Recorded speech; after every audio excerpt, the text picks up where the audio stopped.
Hi friends, welcome back to NamNaadu Samayal. இன்னைக்கு நம்ம சேனலுக்கு நீங்க புதுசா இருந்தீங்கன்னா மறக்காம subscribe பண்ணிக்கோங்க. பக்கத்துல இருக்க bell button-ஐ press பண்ணிக்கோங்க. வாங்க வீடியோக்குள்ள போகலாம். burger bun ரெசிபி தான் இன்னைக்கு நம்ம செய்ய போறோம். எப்படி சிம்பிளா ஈஸியா வீட்லயே செய்யறதுன்னு பார்க்கலாம். ஒரு டேபிள் ஸ்பூன் ஈஸ்ட் எடுத்துக்கோங்க, ட்ரை ஈஸ்ட். அதில் ஒரு 1/4 கப் சுகர் நம்மளுக்கு தேவைப்படும். அதுலேருந்தே நீங்கள் இப்போ 1 டீஸ்பூன் எடுத்துக்கலாம்.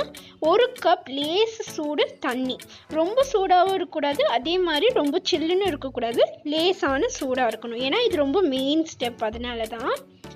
இதை லைட்டாக மிக்ஸ் பண்ணிவிட்டு ஒரு 10லேருந்து 20 நிமிஷத்துக்கு சைடில் வச்சுடுங்க. உங்களுக்கு அது ஆக்டிவேட் ஆயிருந்தால் இந்த மாதிரி ஃபோம் லேயர் வரும், அப்படின்னா தான் ஆக்டிவேட் ஆயிடுச்சுன்னு அர்த்தம். இப்போது இதில் 1/4 கப் சுகர் ஆட் பண்ணிவிட்டு நல்லா மிக்ஸ் பண்ணிக்கோங்க. இப்போ நம்மளுக்கு ஒரு முட்டை தேவை. அதுலேருந்து நீங்கள் 1 டேபிள் ஸ்பூன் தனியாக எடுத்து வச்சுருங்க. ஏன்னா லாஸ்ட்டில் பன்னுக்கு மேலே அப்ளை பண்ணணும் இதை. இப்போது எக் சேர்த்ததுக்கப்புறமா நல்லா மிக்ஸ் பண்ணிக்கோங்க. இப்போது 2.5 கப் மைதா எனக்கு தேவைப்பட்டுச்சு. ஃபர்ஸ்ட் நீங்கள் 2 கப் மைதா சேர்த்திக்கோங்க இதில். அப்புறமா நீங்கள் பிணையும் போது உங்களுக்கு ஒட்டுற மாதிரி இருந்துச்சுன்னா 3வது கப்பு மாவை கொஞ்சம் கொஞ்சமாக சேர்த்து நீங்கள் மிக்ஸ் பண்ணிக்கோங்க. இப்போ இதை நல்லா மிக்ஸ் பண்ணிகிட்டே இருக்கையில் கொஞ்சம் 1 டீஸ்பூன் உப்பு சேர்த்திக்கோங்க இதில். சேர்த்திட்டு இப்போ பார்த்தீங்கன்னா மாவு தேவைப்படும். ஒரு 1/2 கப் மாவு சேர்த்திக்கோங்க. இப்போ இது எல்லாத்தையும் நல்லா சப்பாத்தி மாவு மாதிரி நல்லா சாஃப்டாக நீட் பண்ணணும். ரொம்ப முக்கியம் பிணையிறது.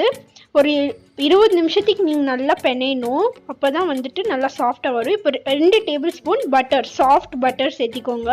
சேர்த்திட்டு கையில் நல்லா பிணைஞ்சிக்கோங்க. உங்களுக்கு பன்னுக்கு முட்டை சேர்த்த வேண்டாம் அப்படின்னா நீங்கள் முட்டையை ஸ்கிப் பண்ணிவிட்டு மற்றதெல்லாம் ஆட் பண்ணி இதே மாதிரி பிணைஞ்சிக்கோங்க. கடைசியில் பன்னுக்கு மேலே வெறும் பாலும் சர்க்கரையும் கலந்து அப்ளை பண்ணிக்கோங்க. இப்போ கொஞ்சம் ஸ்டிக்கினஸ் தெரிஞ்சுது, அதனால நான் கொஞ்சமாக மாவு சேர்த்திக்கிறேன். உங்களுக்கும் அந்த மாதிரி இருந்தால் நீங்கள் மாவு கொஞ்சம் கொஞ்சமாக சேர்த்திட்டே பிணையலாம். இப்போ ஒரு சர்ஃபேஸ்க்கு கொஞ்சமாக மாவு தடவிட்டு நல்லா இழுத்து இழுத்து பிணைஞ்சிக்கோங்க இந்த மாதிரி.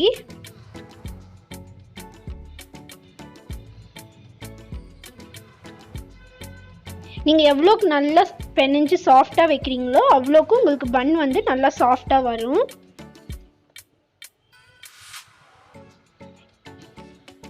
இப்போ பார்த்தீங்கன்னா இந்த மாதிரி போக் பண்ணிங்கன்னா உடனே மாவு மேலே வரணும். அப்படின்னா உங்களுக்கு மாவு ரெடி ஆயிடுச்சு அப்படின்னு அர்த்தம். இப்போது அதே பாத்திரத்தில் கொஞ்சமாக எண்ணெய் தடவிட்டு இந்த மாவில் நல்லா ஸ்ப்ரெட் பண்ணிவிட்டு இதை 1.5 ஹவர் கிட்ட நல்லா மூடி வச்சுருங்க. நல்லா ரேஸ் ஆகும் அப்போ தான். இப்போ பாருங்கள் எவ்வளோ நல்லா ரேஸ் ஆகிருக்குன்னு. இப்போ இதை நல்லா பஞ்ச் பண்ணிவிட்டு அந்த ஏரெல்லாம் வெளியே போயிடும். அப்புறமா நீங்கள் நல்லா பிணைஞ்சிக்கலாம். ஒரு 5 நிமிஷத்துக்கிட்ட திரும்பவும் நல்லா பிணைஞ்சிக்கோங்க. பார்த்தீங்கனாலே உங்களுக்கு தெரியும் எவ்வளோ சாஃப்டாக இருக்குது மாவு அப்படின்னு. இப்போ இதை 8ஆக டிவைட் பண்ணிக்கோங்க. நான் பிணைஞ்ச அளவுக்கு நீங்கள் பிணைஞ்சிருந்தீங்கன்னா உங்களுக்கு 8 பன்ஸ் வரும், நல்ல மீடியம் சைஸில். பன் செய்கிறது இந்த மாதிரி நல்லா எலாஸ்டிக்காக இழுத்துக்கோங்க. இழுத்து கீழே நீங்கள் நல்லா டக் பண்ணிக்கோங்க. மேலே நல்லா ஸ்மூத் லேயராக இருக்கணும். இந்த மாதிரி பண்ணிவிட்டு நீங்கள் அவன் பிளேட்லேயே கொஞ்சமாக க்ரீஸ் பண்ணிவிட்டு வச்சுருங்க. இதை ஒரு 30 மினிட்ஸ்க்கு ஒரு கிளாத் போட்டு மூடி வச்சிட்டிங்கன்னா நல்லா ரேஸ் ஆகும் இது.